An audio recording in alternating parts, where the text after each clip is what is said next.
Natalia, maybe just tell folks, how you fit into the world. What are you up to? Go for it. Yeah, I have to first say that talking to 10 or 20 participants who are all senior and highly intelligent is probably more stressful than talking to hundreds and hundreds of PhD students that I used to give presentations to. So I feel honored to be here. Do you hear me well? Yes, great. Great. So yeah, I have a background in computational neuroscience. I did a PhD here in the Netherlands, and I was studying causality in the brain. So how the information flows between like large-scale brain networks. And then after my PhD, I moved to career advisory because I felt that the problems of today's job market are so much more like down to earth and applied. Like the problems I could solve there are much more like applied in real life than what I was doing in my short yet intensive scientific career. And I think it was a good choice. I have to say, after ChatGPT came out, now I see how complex this problem actually is. Yeah, so in my daily life, I mostly help individuals self-navigate in the job market, and I build some tools, including one aptitude test, which we call the Ontology of Value test. That is a tool which gives guidelines to especially like young people who are entering the job market for which career path to best choose given their mentality, personality, and natural working style, and also which roles on teams they might potentially fit best. And if you'd like to, I can generate an access code. If you'd like to take this test, I'm most happy to give you the access. So just let me know, just poke me through LinkedIn or here on chat, and I will just give you the access. And so today's topic is something relatively new for me to explore. Because again, like I come from academia, I'm not coming from corporate world. So investigating how AI is changing corporate world is also new to me. But yeah, I will just give you a very like high level picture today. Hannes prepared an amazing presentation. I didn't, but I have to at least one slide that I made to illustrate my point of view at how the job market is changing these days. But yeah, let's just start from, so the first question was, in what ways does the AI transform operations and human resources in large organizations? So obviously the AI ops is the new big trend right now. And like, I think most of us comes from the startup world, or actually is currently a part of the startup world. And obviously startups tend to adopt new technologies much faster than large organizations that are much more inert. However, well, it would be delusional not to at least try to incorporate AI into operations for any organization today. So we like all of them, they have to stay competitive, and obviously, despite being inert and having more constraints as large organizations, they still have to make use of these new opportunities that the AI gives to stay in the game. So obviously, one application that AI has is recruitment and management of human resources. Well, in human resources, AI is obviously applied to fulfill low value tasks and kind of repetitive tasks such as benefits management and common employee questions, like answering to common employee questions, and about procedures and policies, and also processing leave forms, etc. So that's an obvious application. But most recently, AI is also used in recruitment, and here obviously we have a lot of problems, which I might actually mention right now. So that's a question number 2, but let's just start this topic because it's quite controversial. So in recruitment, using AI algorithms is generating lots of biases because the models learn on the prior data, so like they pick up on patterns, and sometimes given how many parameters and high dimensional features they pick up on, we cannot, like, even engineers working on those models no longer can recognize what kind of features these models actually pick up on. So this leads to biases, and no wonder that The groups that were underrepresented before and penalized by the algorithms used before, now in times of AI and that data mining,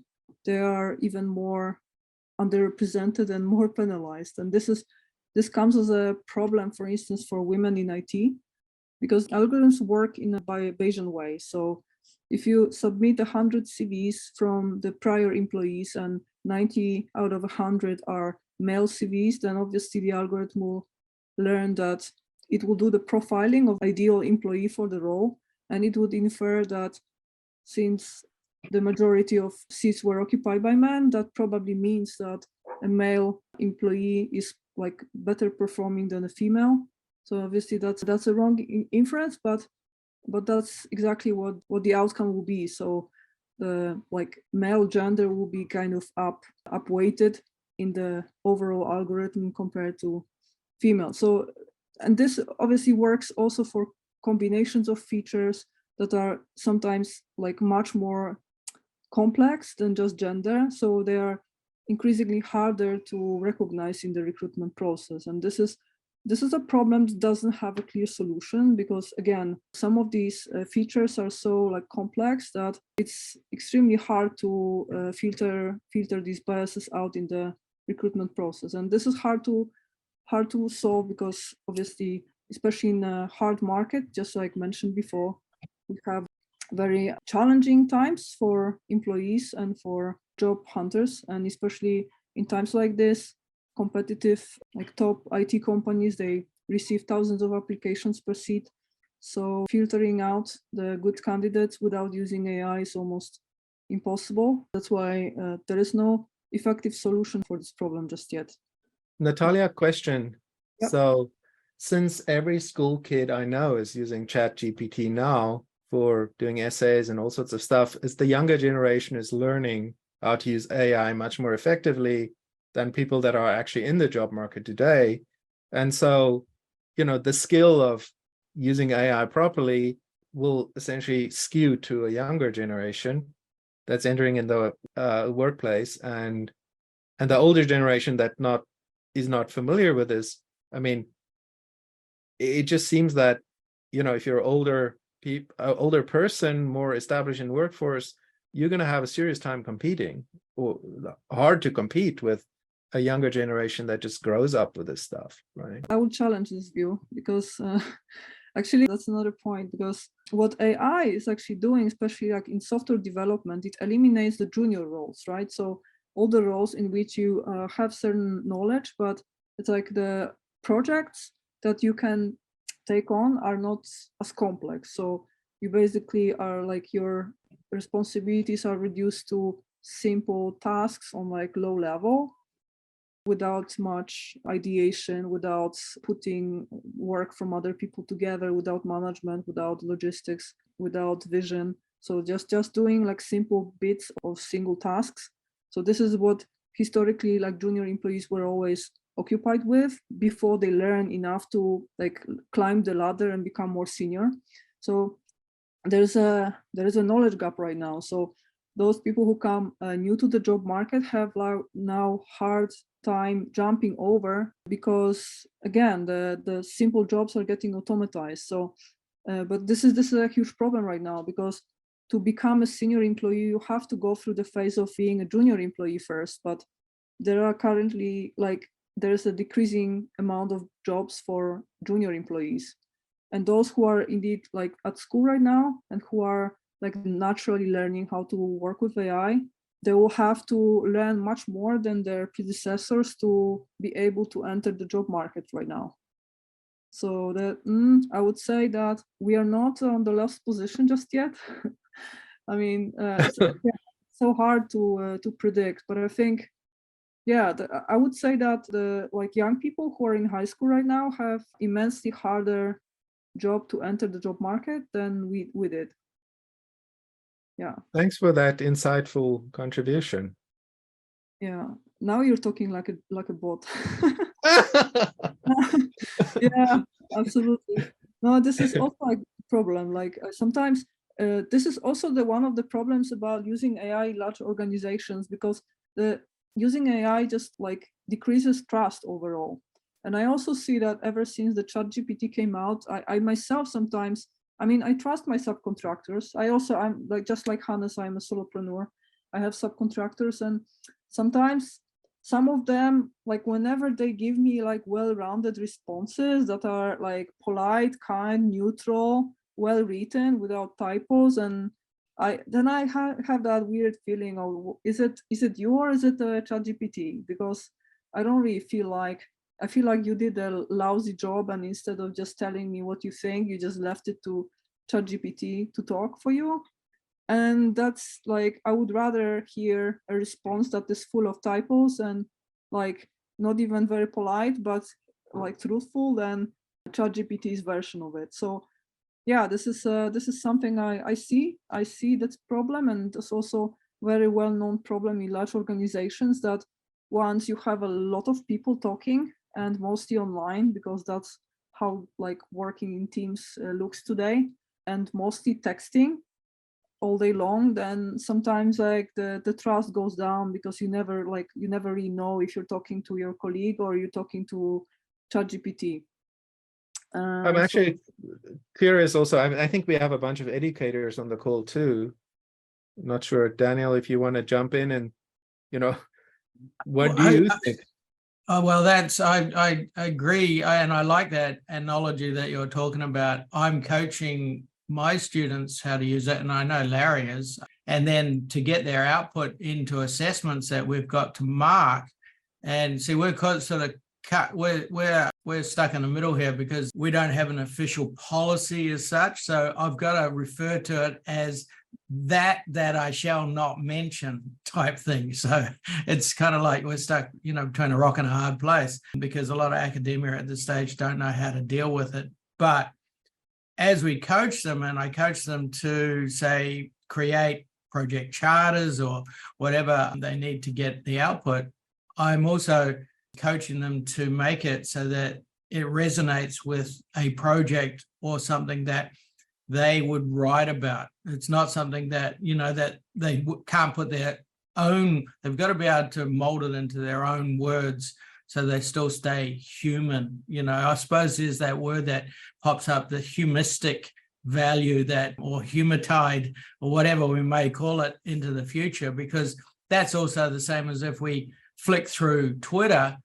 I have that a thread of 300 people that I've built, and I know already now that those that are just using and the clickbait, the whole thing of just using the AI to generate their clicks.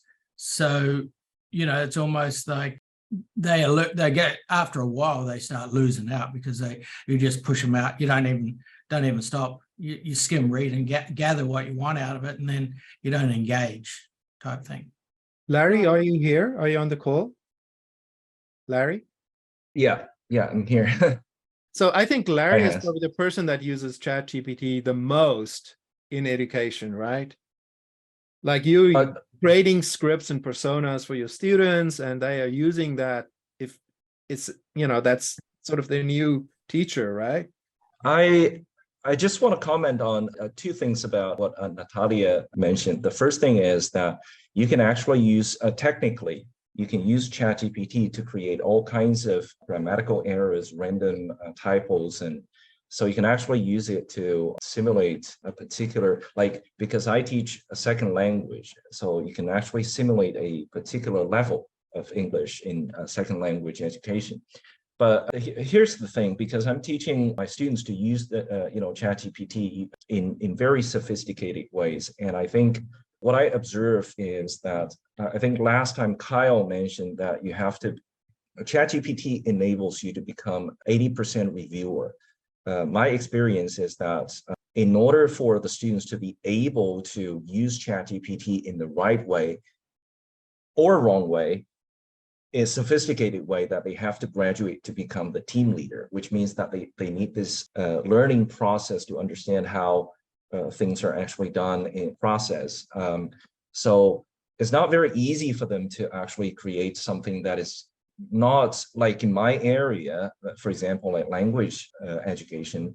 Actually, you can identify their if they use ChatGPT, it's very easy to identify that because their answers are almost perfect. And they don't know how to, like, so far, I haven't seen anyone who's able to create imperfect answers, which says something about how they use GPT, pretty much like they're using Google, I think. So I think there's still, but the gap is going to be filled once more sophisticated ways are published. And I don't think so I think there's probably a problem in higher education because, so in my experience, for using very sophisticated prompts, the articles generated turned it in 100%. It shows zero similarity.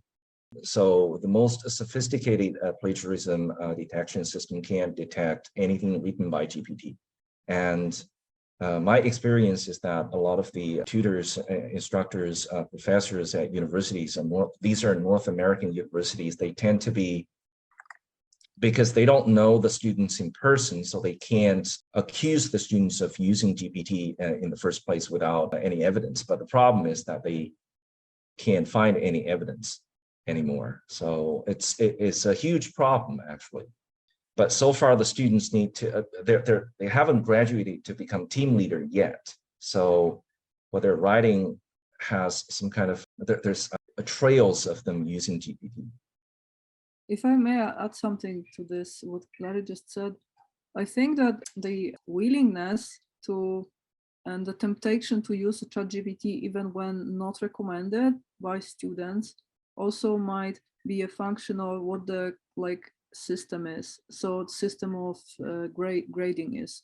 So actually, I live in the Netherlands, but I'm Polish and I studied in Poland. And Poland and the Netherlands have two different educational systems. In Poland, when you are a university student, you go to an exam, and then especially at the Faculty of Mathematics and Physics, the competitive faculties, the professor brings together all the exams, all the tests, and typically they are so hard to solve that most of the students have less than half of the points. So the Gaussian has a mean somewhere like less than 50%. And the professor just looks at the Gaussian curve of results and basically decides, okay, I just cut off the lowest 20% of students or lowest 30% or sometimes lowest 50%, depends on their taste and all the distribution of scores. So basically that's how the grading is done. And what that means is to pass, you have to be better than the rest or at least average. So that means whether or not you pass depends whether you have anyone behind you in the race. And in the Netherlands, the system is different. So your grade is independent from other people's grades, and it's always a scale is always between 0 and 10. And there are points for every assignment in the test, and the total is 100%, and that's 10. 0 is 0, and whatever percentage of points you get, it gets transferred on a linear scale to 0 to 10. So you have 75% of points, you get 7.5. That's it, and doesn't matter what the other students did and how hard the exam was. So this system is much more resilient to AI because, again, your score is not dependent on other people's scores. Whereas in Poland, if others kind of, let's say, cheat and use AI when they're not supposed to, they kind of jump over you and then you don't pass, right? So basically, I think that there should be more discussion in education as well for how to incentivize working on your own when recommended or where necessary versus using AI. For instance, if they're if using AI in homeworks is not preferred, then there should be some way of incentivizing students not to do it. So that was just a little digression because I feel like where we are born and how we are taught at school and how we are graded really has impact on whether we are incentivized to use AI or not. Let me come back to the question. I'm on our topic today. So there are many areas in which the AI is utilized in large organizations today. It's also training employees, obviously, and there are sectors where it already became 100% automatized. Like, for instance, in training pilots in aviation, they are usually like learning to fly in a Microsoft Flight Simulator. So there is no human factor anymore. Basically, pilots are trained in flying by a machine, not by a human. So yeah, the automatization is obviously going higher and higher in many sectors. And in employee engagement and performance management as well. And also what is quite controversial in employee well-being and support. So organizations are like introducing coaching systems and support systems to their employees. They also often track the work-life balance by recording the working hours through their internal systems, and then implement bots that basically conversate with an employee to try to pick up the sentiment, implement the coaching strategy if necessary. And this is controversial because there is a lot of debate right now whether AI-based support system can be better than real like human coach or therapist. There are studies which give variable answers to this question, so there is no consensus whether or not it's possible. But what is for sure true is that, well, AI is definitely more patient and more available 24/7. So at least in that domain, AI is useful. But yeah, this is a highly controversial topic. And now let's talk a little bit more about the caveats of using AI in large organizations. So first of all, the compliance that was mentioned before. So like it's usually the case that like regulations come a long time after technology. Like one good example is the blockchain industry, which is still highly unregulated after 10 plus years of that market flourishing. So we can expect that there will still be like a lot of delay before the public authorities will take action. It was actually the same case with data protection. It's only in 2018 when GDPR was established in Europe, and I would say that it's still a joke how this is executed. So it was supposed to be an effective way of protecting users' data, but in fact, what it led to is just creating privacy and data and GDPR policy websites. So every company created a subpage in like introducing their policies and some cookie policies, and that's it. That's all it did. There is no effective execution of this policy. So I myself, I've been active for, like, we've been active for 4 years. There was no control, there was no questions. So GDPR is still more of a law on paper, unfortunately, than real protection for user data. And I presume the same might happen with AI, unfortunately. But like, the problem is also that like ChatGPT 3.5 and also ChatGPT 4.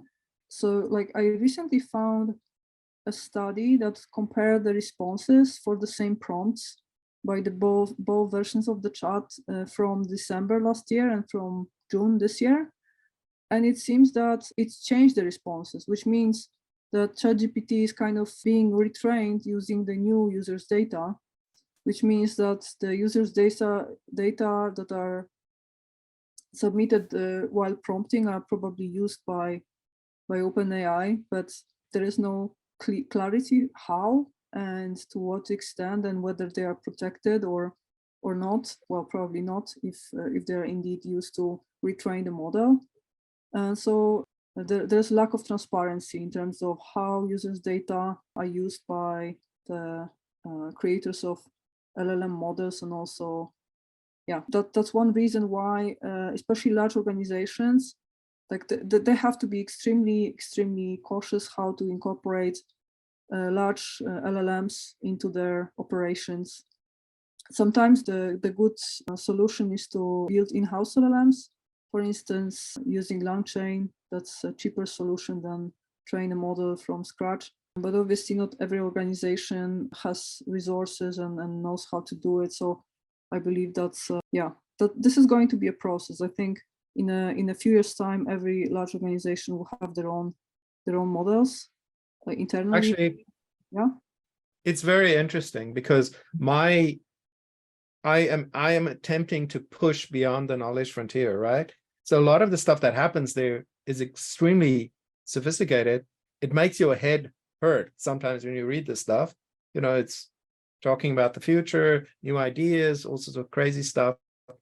And talking sometimes about really scientific concepts, so how to do this or that or whatever. A normal person that's not an expert would just say, no, I don't want this. I want less of it. You just do thumbs down on the AI, which basically means that if anything that hurts a normal person's head will be downvoted in the AI, which would be used for training data, which means that the AIs could potentially just get dumber and dumber, right? It's like, hey, we reverting to the mean here, and I'm actually seeing differences. If I use ChatGPT 3, the GPT-4 with the 8K context window and the 32K context window are dramatically different. Even between the GPT-4 versions, the 32K version, which most people don't have access to, is much more creative and less influenced. So, and there are a bunch of other people that are also observing this, is that basically the human interaction with the AIs are changing the behaviors. Plus, because there's so many legal issues for OpenAI and Anthropic at the moment, they're adding all sorts of layers on top of it. So actually, Claude, several people have reported now, and I've seen it too myself, that refuses to talk about certain topics. It just doesn't want to work on it. So, or the other thing that I see is a lot is delegation. Normally the AI models would be perfectly willing to work on some hard problem with you, but now they start delegating. They say, oh, you need to talk to an expert if you really want to do this, right? Which is sort of like, hey, if AI is going to be a future, you know, I want the full power. I don't want to have the half, you know, the midwit or whatever you want to call it, right? So, and I think this is going to force a lot of companies just into bring AI in-house to get the full power. Anyway, just comment on that. Yeah. Absolutely, yeah. Yeah, and I also presume that there will be like the most shameless AI will be available on dark web somewhere, where there will be probably like just black market for LLMs that are extremely like aggressive and like predatory on data. So yeah, absolutely. Okay, and recently I'm based in EU, so I'm actually very much in touch with what is happening here in European Union. And EU, I think, is also nice to track because it's often a benchmark for the American authorities, since we are in general historically more concerned about the data protection and privacy here, and we are more institutionalized, which is not always good for businesses. But on 14th June 2023, so just a few weeks ago, the European Union established a comprehensive AI law that is called an EU AI Act. And what they claim on the website is that the purpose is to make sure that AI systems used in the EU are safe, transparent, traceable, non-discriminatory, and environmentally friendly. AI systems should be overseen by people rather than by automation to prevent harmful outcomes. And this is indeed important. So we'll see how it pans out in reality, how this is executed, because it's easy to say, much harder to do. But like having that said, I'd like to proceed to the next question. So some of the dark sides of using AI in organizations, like one of them being that AI does not have its own inherent ethics. And this is indeed why it should be, to some extent, a norm that AI is overseen by people. And the reason is that like we have our own like survival instinct that can tell us what to do, even if we are presented to an absolutely new situation, because we have that kind of hardware and maybe software as well that is inbuilt in our brains that tells us what to do in a situation, even if we never encountered that situation before, but we are in danger, then we know how to proceed, how to try to escape the situation. But AI does not have that corpus. So AI's ethics fully depends on the person who programs AI, so that if there is a loophole, then AI will not be able to fill in that loophole. For instance, just for a simple example, you might say to AI, well, make my employees happy. And AI might actually come to a conclusion that what makes human happy the most is injecting heroin. So this is basically what should be done as a policy to make employees happy. They should all get injected heroin. It's like outrageous example, but what I mean is there is no such, the AI is not at least in the form it is programmed right now, it has no means to judge the ethics of using solutions that come out.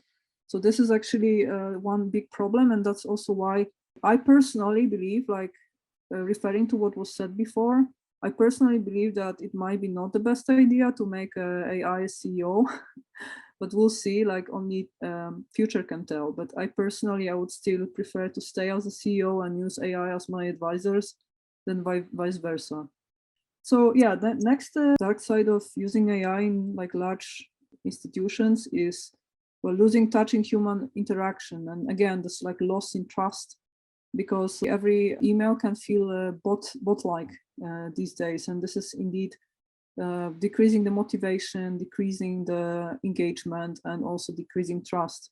And also being judged and evaluated by AI is not as engaging and not as motivating as being, because at the end of the day, as humans, we want to be appreciated by a human, not by a piece of code, which is already what's happening actually. So when we think about social media, what is happening on social media? We basically create content to be liked by an algorithm, right? So we only get viral if the Twitter or X or LinkedIn algorithm just evaluates our content as worth promoting, right? So we already in a way are subject to the judgment of algorithms, but at the end of the day, especially in workplace, we don't want to be subject to, we don't want to feel like lab rats and be subject to evaluation by machines. That's another, so the cultural, organizational culture and how it suffers from overuse of AI, that's another story. And then what else? Of course, we have the increased amount of burnout this year. I have to say, I even experienced that myself. So when the chatbots came out in large amounts, my first thought was what I was telling to job seekers 1 or 2 years ago might not be true today. What is my work even worth if it might be out of date in a year or two from now, because it's all changing so quickly. So why do I work at all? Maybe I should just let things go, let things just happen naturally and just retire or start gardening for a living. Maybe there is no point anymore to do what I was doing. So I had that dump in motivation myself, but I put myself together. But I can see that it's quite common. A lot of people feel down. They question their own role in the job market. They feel they are struggling, they are kind of competing against the force that is force of nature, although it's not, right? A force that they cannot win against. And this is a relatively new situation. It's a singularity, because this is the first time in the history where the technology that we created can be effectively more intelligent than us in some aspects. And one study I can cite here is earlier this year, there was a study done by Professor Eka Roivainen, who is from Oulu University Hospital in Finland, and he tested ChatGPT with some battery of tests for verbal IQ. So it was not just one test, it was the whole battery, and compared against human cohort of 2,450 people, so large population. what he found was that ChatGPT had a verbal IQ of 155, which is higher than 99.9% of the test takers in that study.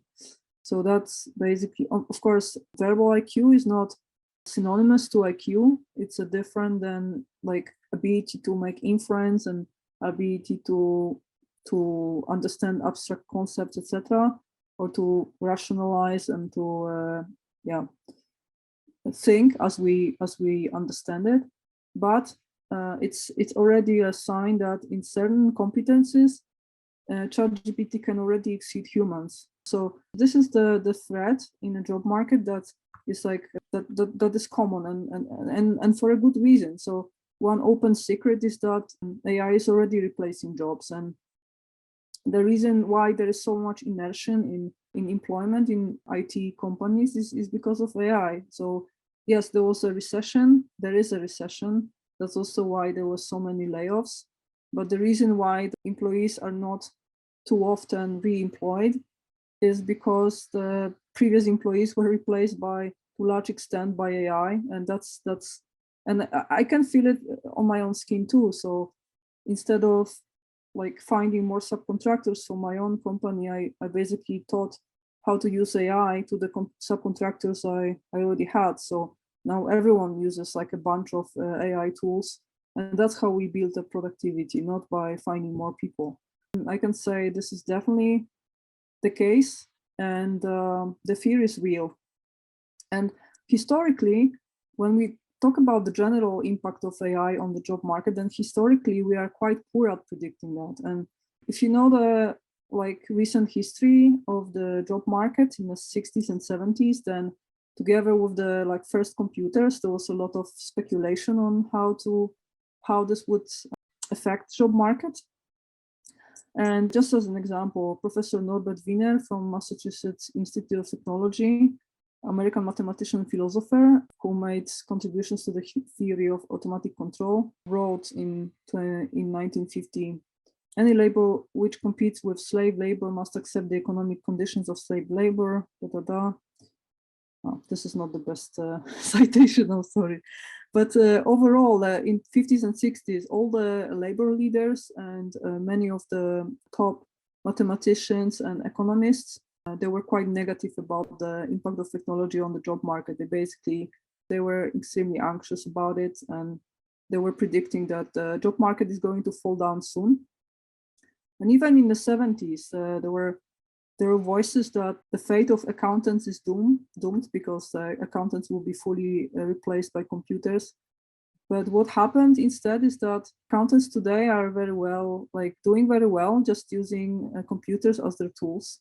So that also shows that sometimes the pessimism is not necessarily justified, and sometimes the reality is much more colorful than the pessimistic the scenarios. Although, as said before, today, like the revolution we have today is different in a sense that this is the first time when we actually have to do with something, some entity that might be in many ways more intelligent than human. That's why it's hard to infer based on the historical events. It's hard to extrapolate, and it's too far-fetched to make the prediction that this time we'll experience the same surprise and the same outburst of possibilities in the job market as historically we did. And one thing I have to say, I already talked for a long time. So one thing I like to finish with is my prediction. Like, again, no one can really predict how the job market is going to be shaped. We are historically very bad at that. And I also don't know how it's going to work, but I can make some guesses. So one thing I'd like to show you is like a figure I made. It's actually the new highly mobile model of labor in which remote jobs and remote teams have become a norm. It leads to permanent changes in the structure of the job market, and there will be a change in organizational culture in which increased number of managers chooses the servant model of leadership. In this model, the leader is there to make the team members to help the team members, not to manage them. So to guide them and teach them. And he's not there or she's not there to make pivotal decisions or wipe the sluggish, but to just help the team. And one prominent example of that type of leader is Jack Ma from Alibaba. So while in the past the large organizations were strictly hierarchical, they now shift towards cloud of small, closely collaborating teams. So my point of view is that since we are observing corporate shift towards project-based work and delegating projects to subcontractors, then in the future, and the corporate structures might further dissolve into some form of decentralized autonomous organizations linked by knowledge makers. So now, back in the day, we used to have like organizations were built in a way that we have a leader on top who is making all the pivotal decisions and delegating to managers, and managers are managing like the teams of small teams of employees. And what I believe might happen in the close future is that like the managers would turn into more of a knowledge makers instead of decision makers that are managing smaller teams, and not managing but helping smaller teams. So this is a different, you can see that the arrows are inverted here. So the knowledge maker helps the team, and it's not that how the team works on for the leader. And in that model, AI is also helping everyone. So AI is not managing, but AI is a tool who serves everyone, who serves knowledge makers to make sense of things, and who serves also these small groups working together and taking decisions as a consensus in building the solutions they are building. So this is a concept taken a little bit from the Web3 concept, but it's already happening in the job market. So one good example of this process is Meta, former Facebook, and the way they are building their corporate structures is like this. So the teams of developers, they work together in small teams, and they are a bit, they are closed, and they have a little bit of a startup culture. So working there doesn't differ much, even though the Meta is a huge corporation. But working as a developer doesn't feel like working in a corporation. It feels more like working in a startup. And every of these little teams has their stakeholders in the organization. So has different parties to reach out to solve their problems and speed up the process. And so these are these knowledge makers that are waiting under the phone and are ready to help. If you go to Glassdoor and if you watch the recommendations and reviews from the employees, you can see that Meta has very, very high employee satisfaction. There are thousands of reviews, and employees highly enjoy working for Meta. And that's one of the reasons why for the past 20 years, they were 10 plus years, they were a profitable company. They had probably the highest net profits among these big four or big five, relatively. So they are extremely good at making employees happy. And this is one of the reasons, because they understood, they were the first ones who understood how the job market is changing. And also Facebook is also, Meta is also known for delegating. So they work with agencies, hiring subcontractors. And in many countries, including Poland, most of the developers working for Meta, they are not actually hired by Meta. They are hired by agencies like umbrella organizations that hire subcontractors and put them on projects in Meta. So that's exactly the type of model that we have here. And this is the future, in my opinion. So this is probably going to be spread across the board in IT industry. And yeah, I could talk for hours about how the job market is changing right now, but I think my time is over. So the floor is yours.